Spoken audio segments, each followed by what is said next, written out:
Good Morning. Please stand for the pledge. I Pledge allegiance to the flag of the United States of America and to the republic for which it stands, one nation, under God, indivisible, with liberty and justice for all.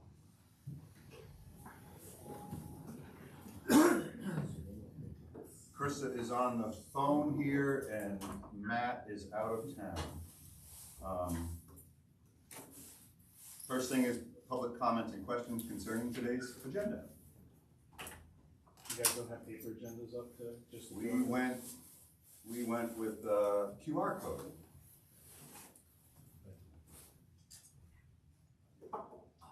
We're trying to eliminate paper, even though it's not easy. You get it? Thanks. Hearing none? Or do you want to review it? Go ahead, Ron. I'll get you again. Okay. Motion to approve the October 2nd, 2024 agenda. Motion. Second, all in favor? Aye. Motion passes. Motion to approve September 18th, 2024 meeting minutes. Motion. Second, all in favor? Aye. Aye. Motion to approve the September 25th, 2024 conference minutes. Motion. Second, all in favor? Aye. Motion to approve payment of the general funds county bills in the amount of $800,574.48. Motion. Second, all in favor? Aye. Under personnel, motion to acknowledge the receipt of a letter from Warden Lowe advising that he has transferred with prison board approval Kelly Kudakowicz from administrative clerk to full-time corrections officer for the correction facility for a 40-hour work week effective October 7, 2024. Motion. Second, all in favor? Aye. Motion to acknowledge the receipt of a letter from Warden Lowe advising that he is hired with prison board approval the following individuals as full-time corrections officer for the correction facility for a 40-hour work week effective October 7, 2024 with benefits after 90 days. And there are three listed: Kevin Corley, Matthew Kronyak, four listed, Thomas O'Hara, and Nafis Stewart. Motion. Second, all in favor? Aye. Motion to acknowledge receipt of a letter from Warden Lowe advising that he has promoted with prison board approval Caitlin Fox from food production supervisor to full-time assistant director of food service for the corrections facility effective October 7th, 2024. Motion. Second, all in favor? Aye. Motion to acknowledge receipt of a letter from Warden Lowe advising that he is hired with prison board approval Jason Reese as a full-time food production supervisor for the correction facility for a 40-hour work week effective October 7th, 2024 with benefits after 90 days. Motion. Second, all in favor? Aye.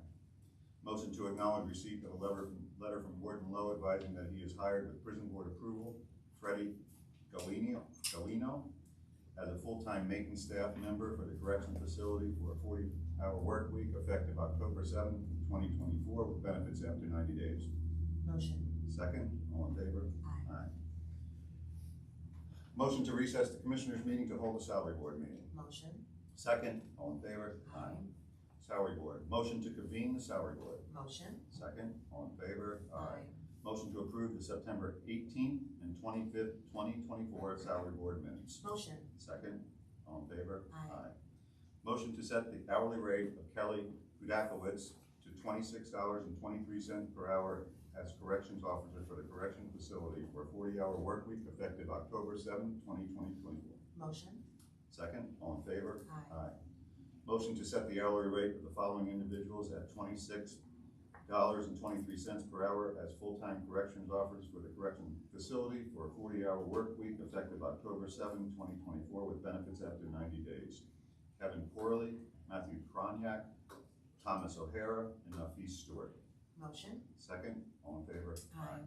Motion to set the hourly rate of Caitlin Fox to $26 per hour as a full-time assistant director of food service for the correction facility effective October 7, 2024. Motion. Second, all in favor? Aye. Motion to set the hourly rate of Jason Reese to $20 per hour as a food production supervisor for a correction facility for a 40-hour work week effective October 7, 2024 with benefits after 90 days. Motion. Second, all in favor? Aye. Motion to set the hourly rate of Freddie Galliano at $21 per hour as a full-time maintenance staff member for the correction facility for a 40-hour work week effective October 7th, 2024 with benefits after 90 days. Motion. Second, all in favor? Aye. Motion to adjourn the salary board. Motion. Second, all in favor? Aye. Motion to reconvene the commissioners meeting. Motion. Second, all in favor? Aye.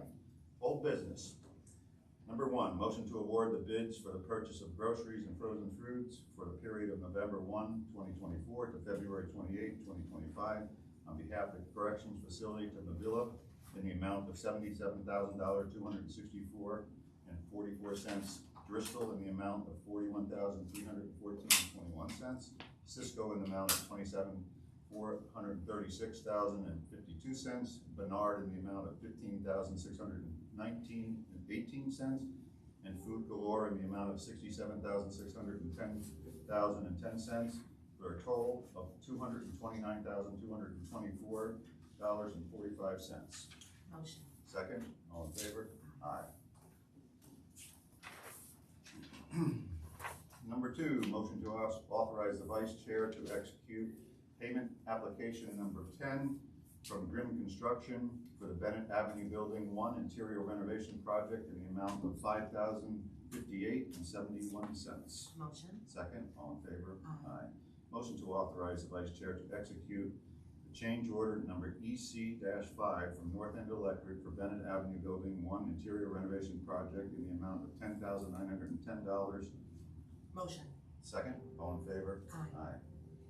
Under new business, motion to advertise bids for the dirt, gravel, and low volume road project at Brooks Cabin Road. Motion. Second, all in favor? Aye. Motion to execute the CAMA software subscription agreement from Vision Government Solutions, Inc. Motion. Second, all in favor? Aye. Motion to execute the CAMA software implementation agreement for Vision Government Solutions, Inc. Motion. Second, all in favor? Aye. Motion to execute the amendment of professional service agreement for Vision Government Solutions, Inc. Motion. Second, all in favor? Aye. Motion to authorize the vice chair to execute the Aquias agreement USI-002628 on behalf of the correction facility as recommended by the prison board. Motion. Second, all in favor? Aye. Motion to authorize the vice chairman to execute amendment number 6 to inmate telephone Inc. vending agreement on behalf of the correction facility as recommended by the prison board. Motion. Second, all in favor? Aye. Motion to authorize the vice chairman to execute the CCAP grant and aid application on behalf of the adult probation department. Motion. Second, all in favor? Aye. Motion to approve the whole home repair program human services payment voucher in the amount of $3,694.09 on behalf of the Office of Human Services. Motion. Second, all in favor? Aye. Motion to approve the Pike County Home Program payment voucher payable to Time Away Property Management in the amount of $1,400 on behalf of the Office of Human Services. Motion. Second, all in favor? Aye. Motion to approve the Pike County Home Program payment voucher payable to Danudo Safaron Mazarek in the amount of $2,200 on behalf of the Office of Human Services. Motion. Second, all in favor? Aye. Motion to approve the Pike County Home Program payment voucher payable to EZ Short Sales LLC in the amount of $1,050 on behalf of the Office of Human Services. Motion. Second, all in favor? Aye. Motion to approve the Pike County Home Program payment voucher payable to LaBargo Management Corp. LLC in the amount of $2,000 on behalf of the Office of Human Services. Motion. Second, all in favor? Aye. Motion to approve the Pike County Home Program payment voucher payable to Boise and Honeygram Estate in the amount of $212 on behalf of the Office of Human Services. Motion. Second, all in favor? Aye. Motion to approve the Pike County Home Program payment voucher payable to Leo McCauley in the amount of $3,000 on behalf of the Office of Human Services. Motion. Second, all in favor? Aye. Motion to approve the fiscal year 2024 third quarter payments from Pike County Emergency Medical Services Matching Grant Fund to Dingman Township in the amount of $87,200, Blackaweskin Township in the amount of $81,951, Milford Township in the amount of $15,000, and Chihola Township in the amount of $24,500. Motion. Second, all in favor? Aye. Under miscellaneous, as always, is a list of the Pike County Extension calendar of events. And then we have a conversation and presentation from Nadine Manzoni, the Director of Elections. Good morning, everybody. Good morning. Good morning. So I am here this morning because I thought it was really important for us to get the word out about some of the misinformation and the rumors that are flying around surrounding elections. We have been fielding a lot of phone calls in our office from citizens that are a little bit confused about mailers showing up, text messages that people are getting, and emails that people are getting. So some of the calls that we have been getting are people are getting text messages saying our records indicate you're not registered to vote and providing a link. We just want to let people know that we will never send out text messages. The elections office doesn't send out unsolicited mail. So if you're getting emails, if you're getting text messages, just double check where they're coming from and don't click on any links. Another thing is that people are getting is you haven't returned your ballot yet. Well, in Pike County, our ballots haven't gone out yet. Just to give you a little update on where we're at with our elections, our ballots will be mailed out on Friday. We currently have just over 10,000 mail-in ballots and absentee ballots that will be going into the mail. Our registration numbers are the highest that I've known them to be, and I've been in the office 17 years now. We just topped out over 46,000 registered voters in the county. So we're expecting a high turnout this election, and everybody is usually engaged with a presidential election. There's a lot of voter organizations out there. Our local parties are sending out mailers and flyers. And when things are showing up in people's mailboxes after they recently registered to vote or after they've applied for a mail-in ballot and then applications show up in their mailbox, they're assuming that they're coming from us because they're always addressed to our office to make it easier on the voters. And these organizations are well-meaning. They're just trying to make voting more accessible, giving the applications to people if they need them, not necessarily knowing whether somebody recently applied or recently registered. And rather than be helpful, sometimes this sows confusion. So we get a lot of phone calls. I thought I just registered. I just applied for a mail-in ballot. Why are you sending me another ballot? Is there a problem with my registration? Do I need to re-register? So we're going to be putting out a press release probably next week or the week after, just addressing some of these issues. Like I said, there's a lot of engagement this time around, and sometimes it sows confusion. We're going to be putting out some links to the Department of State website where people can track their ballot, where they can check their registration status. And we also have that service in the county called Text My Gov. And if you call the office and we're busy and we don't pick up, you're going to get a voicemail letting you know that that Text My Gov service is also available. You can get election information 24/7 by texting a question or a keyword, and then you'll get a text message back with that link to the information that you're looking at. And I know Text My Gov, I just said we don't text you, but that's a completely different service, and it's initiated by the voters and by our residents, not by the elections office. So that's kind of an important distinction to make there. Early voting in Pennsylvania, that's another kind of like, people are expecting to come to our elections office and have a polling place experience, right? They want to come in, they want to sign in, they want to be handed a ballot and have their ballot scanned. And unless we have a change in legislation, early voting in Pennsylvania is applying in person for a mail-in ballot. So when voters come into our office and they want to early vote, they're being handed a mail-in ballot application that they need to fill out. We will process that application on the spot, hand that voter their ballot. We have a conference room in the basement set up for early voting with privacy booths and instructions on how to properly fill their ballot out down in the basement conference room. So they will vote their ballot, they will leave it here with us, and then they're done. because of the time it takes to process an application, put the ballot packages together and verify the ID, because we do that prior to handing somebody their ballot, it's important to know that they're probably gonna be here at least 20 minutes, and we're gonna be limiting those early voting hours to the hours of 9 and 4, and that is so that we have time to come in the morning, get our systems up and running, get ourselves organized before, early voting starts. And then the county campus closes at 4:30 because the time it takes, again, to process an application, hand the ballot to the voter and vote it. We will not be processing applications after 4 p.m. This way, for security purposes, all visitors have left the building by 4:30. Another myth out there was that early voting in Pennsylvania started on September 16th.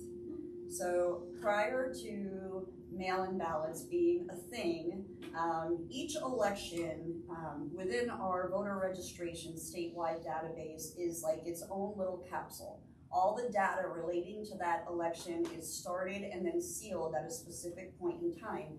And this way we can go back years later and see who participated in the election, who voted, by what method.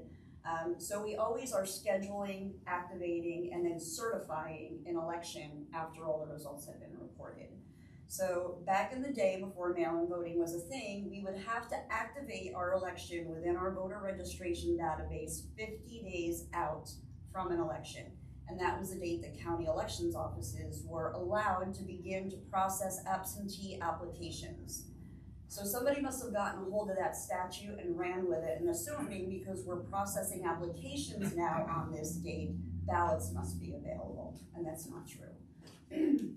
We've been also getting a lot of calls, well, I applied for my ballot back in July or back in August and I haven't received it yet. Well, in Pennsylvania, third-party candidates, anybody that's registered a candidate, anything other than a Republican or Democrat, has a different petition filing period, and that petition filing period is August 1st. So August 1st, any third-party candidate, Green Party, Independent, Libertarians that want to run for office file nomination papers, and they go through the same type of process that Republicans and Democrats do in the primary. So they file their paperwork with the Department of State, and then there's a 7-day window where people can object to their nomination papers, and then the courts take over and have to rule on these cases. And until those cases are resolved, including the follow-up appeals processes, we don't get a certified list of candidates from the state. That usually doesn't even happen until September. And then depending on the speed of the courts resolving these cases is when we can actually have our official list of candidates, put our ballots together, and then once we do have our ballot information, the ballots go through rigorous proofing, testing. We do our LNA testing to make sure that they're scanning correctly, that we're not going to run into any problems on election day. So it's not just a matter of, oh, we have our candidate list, let's go to print. There is some time. So that is why, with the holdup of some of these court cases for statewide candidates, we were set back a little bit with mailing our ballots out, but they will be going into the mail. I dropped the file to the printer. They're going to be mailed out on Friday, so people will start getting their ballots. One of the other things I wanted to address was the voting machines flipping votes. And we're still getting phone calls from people that are concerned that the voting machines can't be trusted. And my response to that is, since 2020, there have been numerous audits, third-party forensic, recounts in the states of Arizona, in the states of Nevada, in the states of Georgia. In Pennsylvania, since 2020, we have had 2 mandated statewide recounts.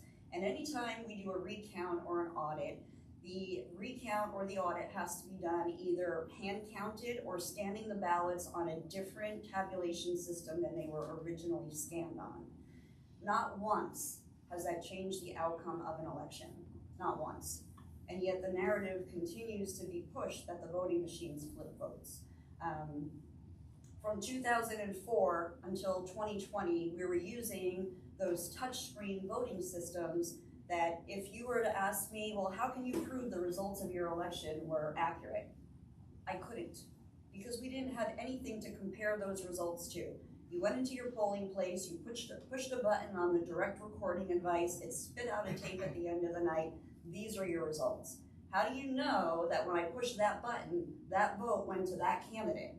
So I find it a little ironic that now that we actually have those paper ballots voted by the voters that we can compare to the results produced from our voting equipment, that people are still, buying into the narrative that these voting machines like flip votes.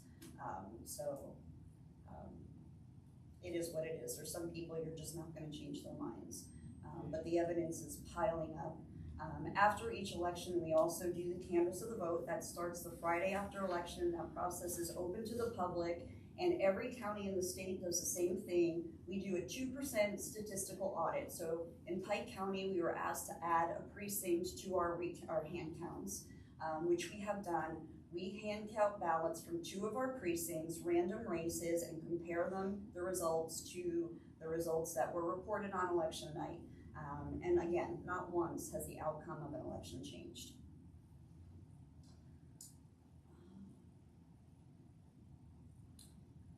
I also want to address, people are listening to a lot of podcasts. There's a lot of stuff floating around out there on social media. And some of the stuff is like really crazy.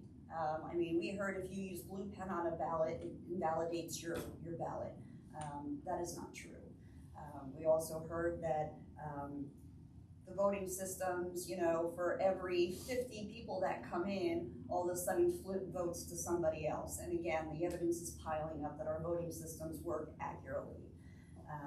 Voting by mail is safe, it's secure, as long as it's done in the right way. We've been using absentee voting for years for people who aren't able to get to the polls, whether they're going to be out of their municipality or they have a physical illness or disability that prevents them from going to the polls. As long as it's used safely and it's perfectly secure. If you provide an email address on your application, you can actually track your ballot. You'll get an email notification when we approve your application. You'll get an email notification when your ballot goes into the mail. And then when you vote and return your ballot, you'll get another email notification letting you know that we have your ballot in our office. Also, if there's a problem with your ballot, if you forgot to put it in a secrecy envelope, if you forgot to sign it or date it, as long as you provided an email address, you'll get an email saying that your ballot was canceled for this reason, and we will allow you to come in and cure your ballot right up until election day.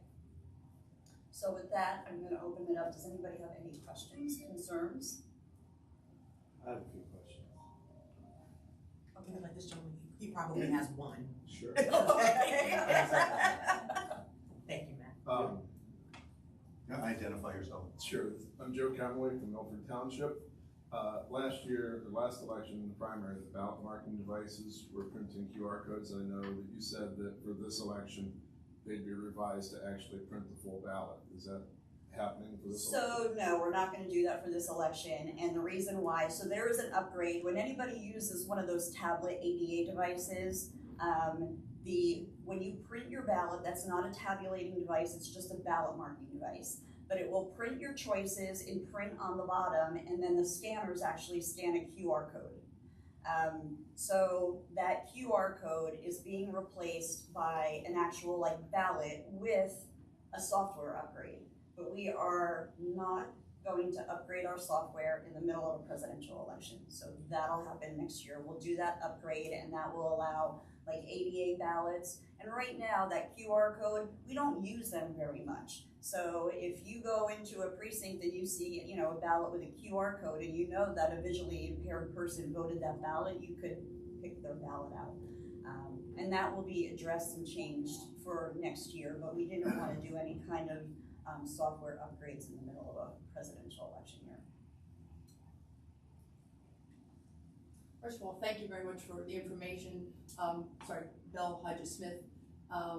Quick question, when the people vote in person early, do you have a scanner here in the building that you you scan the ballots right away, or is that they're held and then scanned later? So yeah, we're not permitted to do that. We can't start to canvass and open ballots until 7 a.m. on election day. So we will store them, we'll record them. There's a barcoded sticker on every ballot that we send out that ties this ballot to that voter. That barcode will get recorded. Your voter record is updated that you participated in the election and your vote has been recorded, but then it is stored securely in our office until election day when we bring them up here and we start counting them at 7 a.m. on election day. The results from those ballots aren't released until after the polls close at 8 p.m. We report our results on the county website, and that first initial dump of votes that you're gonna see are gonna be the results from the mail-in ballots and the absentee ballots. Thank you.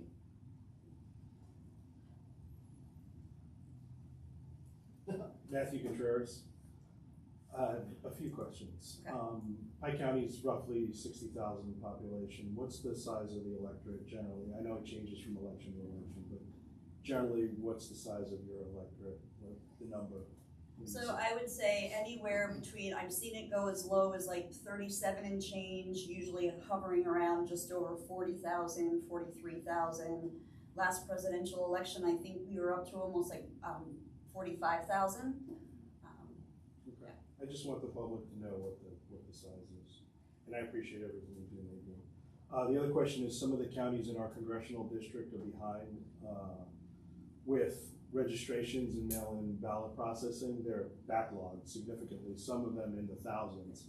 What is Pike County's backlog, if any, of registrations, change of party, and also mail-in requests? We are pretty much up to date. We don't have a backlog right now. Excellent, good to know. And I didn't expect to hear you say that. I appreciate that. My other question is, and you did explain a little bit with the registrations. Just to reiterate, so everybody understands, mail-in ballot early voting is semantics, really, because it's not early voting, but it is early voting. You're voting early in the sense that you're voting prior to election day on the 5th, but your vote's not actually counted until the morning of election day, and then it's not processed officially until after 8 p.m. on election day. Is that what you just said, to reiterate? Yes. Okay. Yeah. So everybody understands, when you vote early, what you're helping to do is, yes, you're voting early, but your vote's not counted on that day, but you're helping with alleviating voting lines, you're helping with the staff having to deal with a large population of people, so on and so forth. So that was the other piece. My other question was, And some of the language that they use can be it's very misleading, especially because where we are in Pike County, we're right in that little tip, right? New York's there, New Jersey's there, and we get a lot of our news from those states. And those states, some do have early voting where you can go to, a vote center and actually cast a ballot like you have a polling place experience. So people are seeing these images on TV thinking that if you show up to early vote here, that's what they're getting. And some of the folks get very upset with us, especially in 2020 when they didn't trust the mail-in ballot process, that, they were being forced to fill out that mail ballot application before we could hand them a ballot. So we were really lucky to host the Secretary of State, Al Schmidt, not too long ago, and we conveyed our concerns to him. Most of you, I think, have probably been to my office, so you know that if we're processing 100 early voters a day, we're not really equipped for that. We're a 6th-class county, and most 6th-class counties, their election office staff is 2. We have 2 full-time staff, including myself, and 1 part-timer. It's a big lift for us to do early voting. And I really wish that there would be a change in legislation, because we could staff a polling place with retired poll workers and open up, the training center, which is a county campus that has security. It's centrally located in the county, and it would just be ideal to create a vote center there if the legislation were to change, so that we could provide that for our voters and have it open specific hours. so my last question is, you didn't mention, you're mailing out the ballots on Friday. When in Pike County does early voting start in the election office? What date? We're shooting for October 9th. So our ballots are gonna be delivered either Friday or Monday. We have the conference room already set up and ready to go. We have some county employees on call that can come help hand out applications and hand out ballots. So we have a plan in place. Can you please tell the public from what date to what date are they allowed to come to the office after the 9th or on the 9th to vote early? Any day, 9 o'clock to 4 o'clock, right up until October 29th, which is the deadline to apply for a ballot. Monday through Friday, Yeah, I yes, don't want Monday anybody through thinking Friday. coming Saturday or During Sunday. business hours, Yeah. 9 to 4, Monday through Friday, So, right up until October 29th. so it's 20 days minus the weekends for the public to vote in person at the county election I'll office. trust your math. Yeah. I'm sure I'll trust your man. And that's limited, Nadine, just to make sure that I'm good on this, that's limited to people who have not yet registered, right? Or have not requested a ballot, is that correct? Because if they've requested a ballot, it's a little different, right? if some people are really sketchy about their mail, some people may say they never got their ballot, we can replace a ballot on the spot for somebody even if they applied.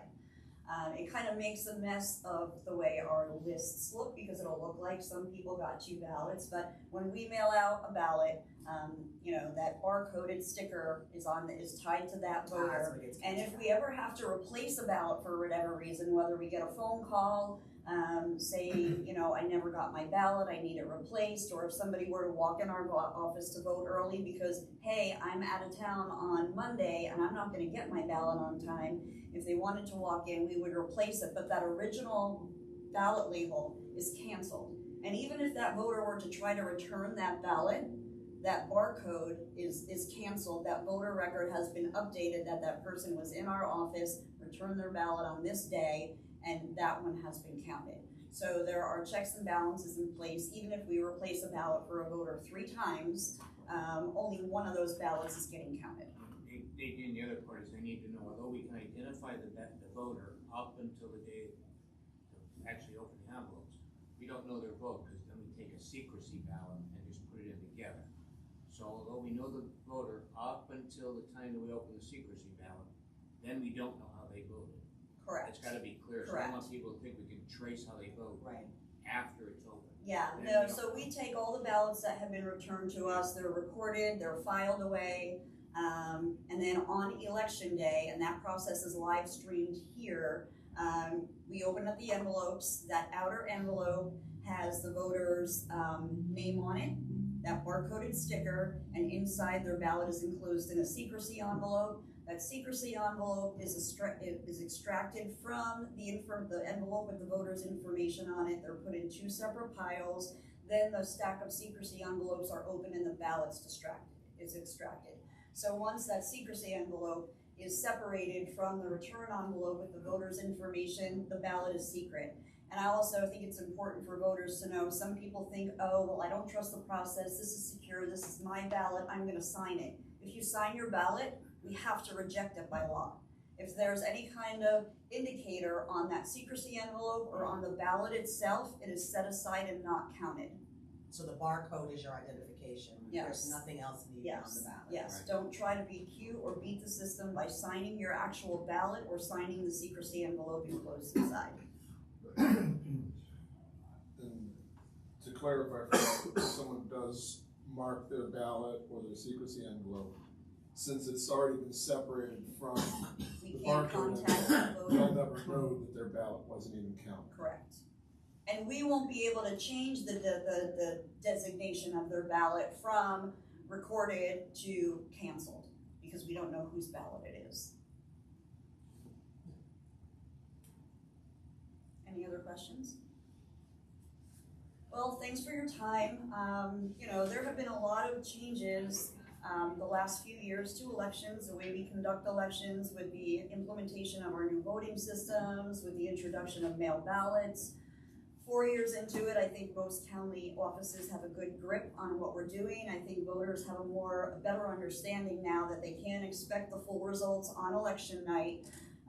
But 2020 really just bred a whole host of problems and mistrust, and there were some bad decisions by the Department of State. We were dealing with a global pandemic at the time. They allowed extra time. So I fully understand, I get why voters, are mistrustful of the process. But I'm hoping as we kind of like navigate through this reform and, we have a better grip on policies and procedures, that people start to trust in the system again. And the most important thing is for everybody to, don't allow your fears to prevent you from voting, because it's really, really important. Thanks for your time. Thank you, Nadine. Thank you.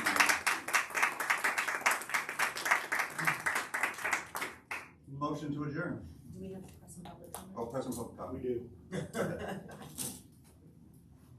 That kind of felt like present comment. Thank you, appreciate it. Matthew Contreras. So just to clarify a few things for the public about eligibility, because I know it's a concern, and we've talked about election integrity with the commissioners, the election board, and also the election office. So I'm reading directly from the election code. An individual will be at least 18 years of age on the day of the next election who has been a citizen of the United States for at least 1 month prior to the election, and who has resided in this Commonwealth in the election district where the individual offers to vote for at least 30 days prior to the next ensuing election, and has not been confined in a penal institution for a conviction of a felony within the last 5 years shall be eligible to register as provided in this chapter. And that is the only requirement in Pennsylvania to register to vote, as far as I understand it. Is that's directly from the code, is that correct? Mm-hmm. That is correct, okay.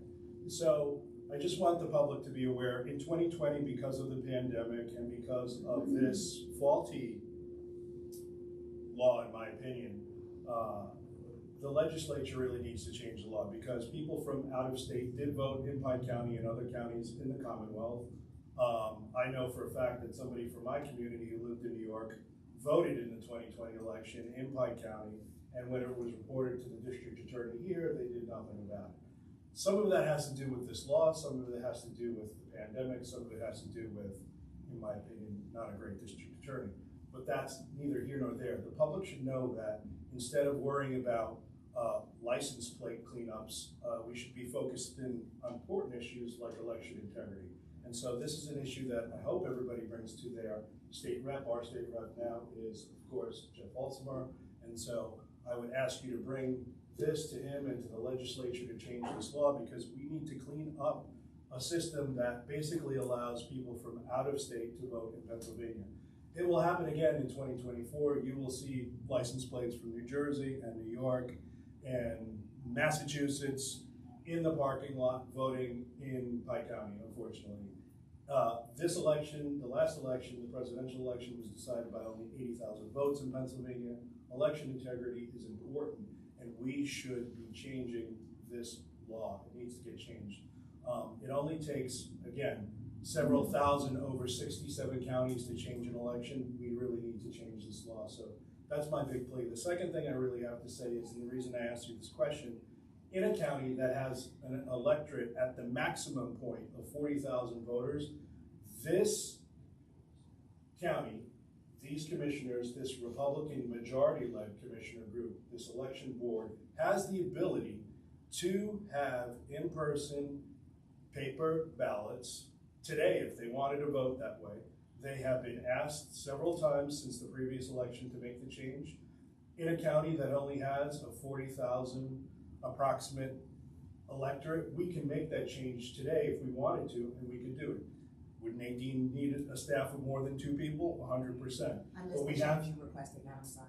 The change would be to have in-person paper ballots that we fill out by hand, not with computers, and that we count those ballots on the same day as election, as it had been done for hundreds of years prior. This is a small county, we could do it, we can afford to do it. We're spending money on all kinds of manner of other things. We have the ability to do it, and we should do it. And that's it. The other thing I wanted to say is, I have confidence in the election integrity in our election office. I have confidence in Nadine and her staff. I've been a judge of election in this county. They do a good job here. They try and put out information And I'm pleased with the work that Nadine's done. She's been very transparent, and I appreciate her work. However, things can be improved, and those vital changes need to be made in our electorate. Pike County should be setting the example for the rest of the Commonwealth. And I urge the commissioners to do it today. And you could do it for this election still. Now, it's late in the game to do it. It will take a lot of effort. You still could do it. And if you don't do it for this election, you should certainly do it for the election in 2025. And that's all I have. Thank you. Thank you very much. Yes, ma'am. Can we just clarify something? We already have paper ballots. The paper ballots are there, everyone fills them out by hand. The only thing you're doing is using the machine to run the calculation. You do have the paper ballot as a comparison, so it's actually more secure because you have both the paper ballot and the electronic count. So I don't want people to think that there is a possibility for anything different than if you have everyone just totally hand count. There's more human error in just personally hand counting than actually electronically. So I just want to make sure we're stating that for the record. Well, and for the record, I want to make sure that people understand that what I'm saying is that we can get rid of the electronics in an electorate of 40,000 people and count it by hand as we did for hundreds of years for rights. France also does it as well, and they do fine in a population of millions of people. Thank you. Thanks. Anyone else? Can I just make one comment? In fairness to our district attorney, I don't think that the solicitor needs to Well- carry the water for our district attorney. well, sir, with all due respect, that district attorney is the individual I contact anytime there's a voter discrepancy. And that same district attorney has responded immediately to any of my requests, investigated any ballot irregularity that I pointed out to him.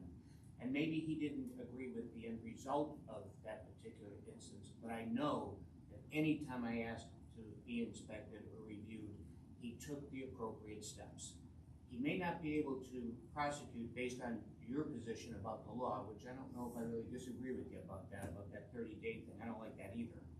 But he did do any time I asked. So I don't think it's fair to Well, exaggerate are you saying that gentleman from New York didn't vote in the 2020 election of Pike County, who was registered to vote in New York? Sir, all I'm saying is, anytime there is discrepancies raised, I contacted the district attorney and he. And my question to you, Mr. Farley, And all I'm is, did that saying to gentleman you- from New York vote in that I don't know election? that particular He instance did. word for word. The answer All is he I'm did. telling you is that because of that 30-day clause, that's where you're right. People say they're there 60 days, although they have New York plates and they have other plates.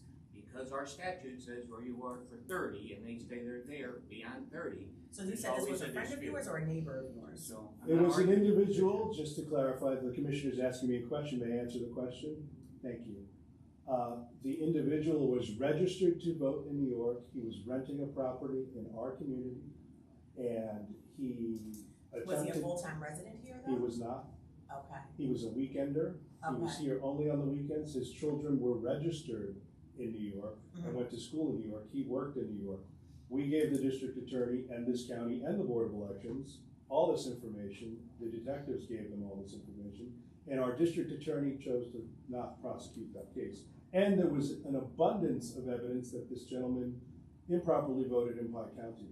And if you'd like further information, you could ask Nadine, she was privy to the information, so were the other, this is prior to you. I was gonna becoming say, this commissioner. was obviously, okay, And just so, curious. and if you'd like to discuss it further, I'm more than happy to have that conversation. Very good, thank you so much. Thank you for Additional asking. information, yeah. Appreciate it.